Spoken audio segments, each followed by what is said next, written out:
মাদক শান্ত আছি, আপনার আমার ভাই বোনদেরকে মাদকাসক্ত করেছেন।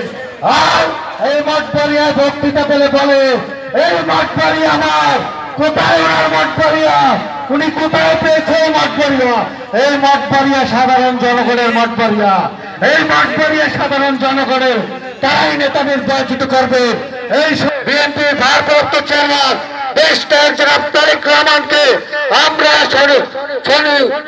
অনুরোধ জানাবো, আমাদের নেতা আল্লাহ দুলালের পরিষ্কার দেশ প্রত্যাহার করে এই জনসাধারণের মাঝে ফিরিয়ে দেবে।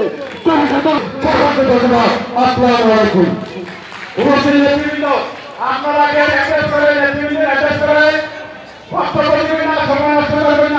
ইতিমধ্যে আমাদের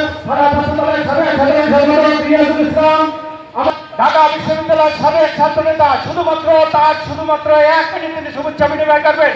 ঢাকা বিশ্ববিদ্যালয়ের সাবেক ছাত্র নেতা মোহাম্মদ মাসুম বিল্লাহ, এবং তার আরো একটি পরিচয় রয়েছে, আমি সেটা গোপন রাখতে চেয়েছিলাম যেহেতু আমাদের প্রধান বক্তা তার সেটাও পরিচয় করতে দিচ্ছেন। তিনি ত্রিশপুর সরকারি প্রাণপ্রিয় বাংলাদেশী জাতীয়তাবাদে বিশ্বাসী দক্ষিণ বাংলার আপামর জনতা ও আমার প্রিয় ভাজন, পড়াশোনা করেছি। আমি দেখেছি বিএনপি প্রতিষ্ঠিত হয়েছে একটি সময়ের প্রয়োজনে 1971 সালের 25শে মার্চ